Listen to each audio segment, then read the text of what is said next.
अस्सलाम वालेकुम। आज का हमारा जो टॉपिक होगा हम स्टडी करेंगे बेसिकली हमारे पास बाइनरी में मैक एड्रेस को हम लोग किस तरह से लिख सकते हैं। ओके, स्टार्ट करते हैं बेसिकली प्रोटोकॉल से कि प्रोटोकॉल होता क्या है। तो किसी भी दो डिवाइसेस में या दो पीसीस को आपस में इंटीग्रेट करने के लिए, कम्युनिकेट करने के लिए कुछ रूल्स और रेगुलेशंस होते हैं। वो जो कम्युनिकेशन के लिए rules and regulation between the computers होते हैं उनको हम लोग प्रोटोकॉल्स कहते हैं। प्रोटोकॉल्स में हमारे पास एक प्रोटोकॉल एग्जांपल होती है टीसीपी आईपी, जो कि सबसे पॉपुलर होता है between two rely communication between computers. Like for example, मैंने ए से बी तक कोई मैसेज पहुंचाना है, तो मेरे पास कुछ डाटा पैकेट्स होते हैं। तो डाटा पैकेट्स कुछ in the form of rules move करते हैं जो कि हमारा प्रोटोकॉल डिसाइड करता है। लाइक मैं अगर यहाँ पे टीसीपी आईपी प्रोटोकॉल यूज कर रहा हूँ तो ये उसके अंदर जो रूल्स होंगे फॉर डाटा पैकेट फॉरवर्डिंग, ये उनको फॉलो करेगा। अब असाइनमेंट ऑफ आईपी एड्रेसेस कौन करता है? बेसिकली हमारे पास एक अदारा होता है आईएएनए का, जिसको हम लोग कहते हैं internet assign number authority.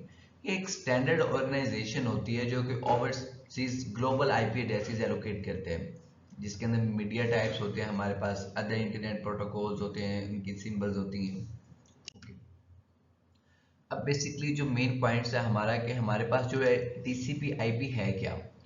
Basically एक स्टैंडर्ड प्रोटोकॉल है जो कि काम करता है between computer and networks for the communication के लिए। मेन पर्पज इसका कम्युनिकेशन करवाना between the computer networks. Okay, अब इसकी थोड़े स्पेक्स पढ़ लेते हैं। Basically it's an routable protocol suite and it is made by department of defence of USA and ये मैंने आपको पहले भी बताया कि world most common and frequently use protocol है। It is also known as backbone of the internet world. और इसकी स्पेशलिटी वो ये कि ऑल ऑपरेटिंग सिस्टम को सपोर्ट कर रहा होता है।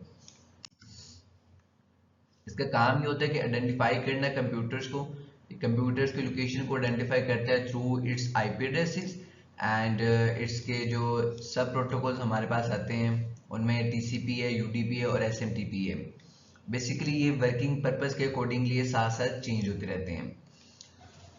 अब इसकी services and command line utilities में ये पिंग करते हैं, आईपी को पिंग करते हैं और ट्रेस सेट कर रहा होता है। Okay, so next point is TCP/IP addressing. Basically, it's a logical address giving to each and every device in the network. It's a network layer 3 जिसके अंदर हमारे पास जो नेटवर्क लेयर काम करती थी। बेसिकली इसके दो वेरिएंट होते हैं, TCP/IP version 4 and TCP/IP version 6। Basically सारी जो फॉर्मुलेशन होती है वो बाइनरी में होती है। बाइनरी आपको पता है हमारे पास 0 1 के फॉर्म में होती है, तो इसको हम लाइक ऐसे डिटेल में स्टडी नहीं करेंगे, हम लोग शॉर्ट टाइम के अंदर इसको स्टडी कर लेते हैं। ओके, तो हमें पता है जब चीज़ें ऑफ होती हैं तो हमारे पास बाइनरी की वैल्यू 0 होती है, जब ऑन होती है तो 1 होती है। ये for example if bulb of है तो इस टाइम इसकी जो वैल्यू होगी वो 0 होगी, बल्ब ऑन है तो इसकी वैल्यू जो हमारे पास 1 होगी। ये हमारे पास कुछ एग्जांपल, इफ दोनों ऑफ है तो 0 0, इफ पहला बल्ब ऑन है दूसरा ऑफ है तो 1 0, सेम लाइक एज नेक्स्ट वाले एग्जांपल्स में। बाइनरी में हम लोग पावर किस तरह लिखते हैं? बाइनरी में 2 की पावर इफ 0 है तो वो बराबर होती है 1 के, इफ 2 की पावर 1 है तो वो 2 होती है, 2 की 2 है तो 4। लाइक आपने 2 की पावर में चलना होता है in the form of binary में। ये मेरे पास एक एग्जांपल है, इफ 2 की पावर 0 है तो बाइनरी में उसकी वैल्यू 1 है और डेसिमल में उसकी वैल्यू 1 है। इफ बेस एक्सपोनेंट में 2 की पावर 1 है तो बाइनरी में उसकी वैल्यू 1 है और डेसिमल में उसकी वैल्यू 2 है, बट बाइनरी में उसकी वैल्यू 1 और 1 बन जाएगी। ठीक है, आगे ये देखेंगे, सारा इसके टेबल होगा, आपने एक दफा इसको रीड आउट कर लेना है। एग्जांपल्स,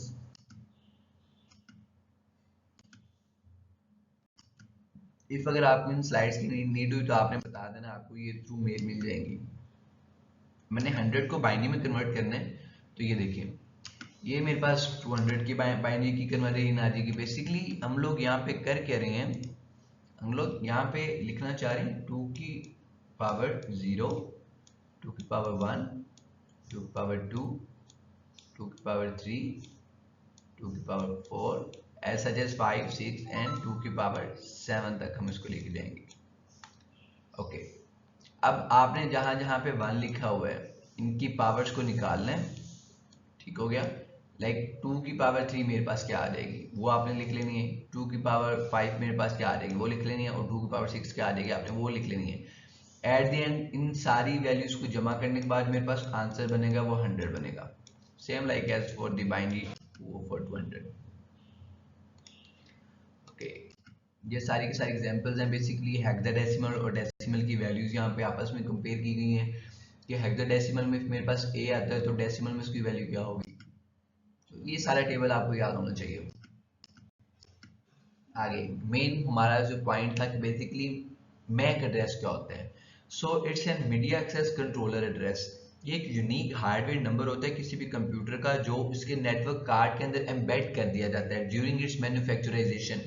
जब भी कोई कंपनी कोई प्रोडक्ट बनाती है, लाइक वो वाईफाई राउटर बना रही है या वो कोई ब्लूटूथ बना रही है, तो वो उसके अंदर ड्यूरिंग मैन्युफैक्चरिंग उसके इंटरफेस कार्ड के अंदर उसका मैक एड्रेस को इंसर्ट कर देते हैं। अब मैक एड्रेस एक फिजिकल एड्रेस होता है किसी भी नेटवर्क डिवाइस का। अब इसमें एक फॉर्मेट आपको फॉलो करना होता है, लाइक इफ मैं IEEE 802 स्टैंडर्ड में जो हमारे पास जो ग्लोबली वर्ल्ड वाइड चल रहा होता है इसको मैंने आपको लास्ट वाली वीडियो में बताया था कि basically 6 pairs of 2 hexadecimal number का एक पेयर होता है जिसको हम लोग मैक एड्रेस कहते हैं। अब इसको हम लोग 2 पार्ट्स में डिवाइड करते हैं। First 6 parts are the logical link control and the next 6 parts are the media access control. ये देखिए बेसिकली हमारे पास जो ये रिस्पॉन्सिबल होता है for the flows and errors control के लिए। एंड मैक एड्रेस स्पेसिफाइज करता है access the media through institute of electrical and electronic engineers 802.3 CSMACD के अंडर। अभी देखिए हमारे पास मैक एड्रेस जो है वो 12 डिजिट्स का होता है in the form of hexadecimal number. 6 bytes binary number के ऊपर ये कंसिस्ट कर रहा होता है, और इसको कोलन या हाइफन या आपको बताया था कि डॉटेड के जरिए आप इसको सेपरेट कर सकते हैं। अब ये जो मेरे पास फर्स्ट 6 डिजिट्स आ रहे हैं ये क्या करेंगे, ये एड्रेस आइडेंटिफाई मैन्युफैक्चरर जो कि OUI इनको साइन करता है। OUI वर्ड क्या है, organisational unique identifier. IEEE Registration Authority Committee assigns these MAC addresses to prefixes the registration vendors। अब लाइक ये बिल्ट इन आ रहे होते हैं मेरे पास। अगर ये 6 डिजिट मुझे शो हो जाते हैं किसी मैक एड्रेस में, फर्स्ट जो 6 डिजिट है, तो मैं ये इनसे ये पहचान सकता हूँ कि ये सिस्को है, ठीक हो गया। इस तरह ये वाले 6 गूगल को साइन हुए हैं, ये वाले 6 बैकवर्ड को साइन हुए हैं। इसी तरह आप अगर मल्टीपल देखना चाहते हो तो आप इसको बाकी गूगल में जाके सर्च कर सकते हैं कि मुझे यूट्यूब के आप मैक एड्रेस दिखा दो तो आप उसको दिखा देगा। ये नीचे इसकी एग्जांपल्स हैं। अब इनमें ये वाले जो फर्स्ट 6 डिजिट्स होते हैं मेरे पास, सिंपल ओके, सो ये वाले जो 6 डिजिट्स होते हैं ये मेरे पास होते हैं किसी भी फिजिकल एड्रेस जो हमें असाइन होते हैं नेटवर्क कार्ड के थ्रू, और जो नेक्स्ट होते हैं बेसिकली हमारे पास ये लॉजिकल्स होते हैं। ये इसकी एग्जांपल है IP config all। अगर आप अपने कंप्यूटर पे लिखते हैं आपने CMD कमांड में रन जाके तो आप उसका सारा वो वायर डाटा दे देगा, और यहाँ पे आप उसका फिजिकल एड्रेस भी चेक कर सकते हैं। सेम लाइक एज मेरे पास ARP एंड RARP होता है। बेसिकली ARP क्या होता है, ये रिवर्स मैक एड्रेस स्पेशल होता है जिसके अंदर ये कन्वर्ट कर रहा होता है हमारे IP एड्रेस को into MAC address. IP address हमारे पास 32 बिट्स का होता है, मैक एड्रेस हमारे पास 48 बिट्स का होता है। तो ARP क्या करता है, ये हमारे IP एड्रेस को मैक एड्रेस के अंदर कन्वर्ट कर देता है, जबकि RARP क्या करता है जिसको हम लोग रिवर्स एड्रेस रेजोल्यूशन प्रोटोकॉल कहते हैं, ये हमारे मैक एड्रेस को जो कि 48 बिट्स का होता है उसको IP एड्रेस में कन्वर्ट कर देता है जो कि 32 बिट्स का होता है। सो ये इसकी कमांड है ARP की। And ARP dot minus delete करने के लिए होता है ARP टेबल को। तो ये सारा कुछ हमारे पास रहा ARP table through. So it's in our last slide to just take it Cisco, जहाँ पर वो हमारे IP एड्रेस से हमारे पास मैक एड्रेस जनरेट कर रहे हैं। आप ऊपर भी देख सकते हैं सारे एग्जांपल्स। सो आज के लिए इतना ही। नेक्स्ट हम पढ़ेंगे बेसिकली न्यू टॉपिक जो कि हम अगली वीडियो में पढ़ेंगे। तब तक के लिए दें इजाज़त। अल्लाह हाफिज़।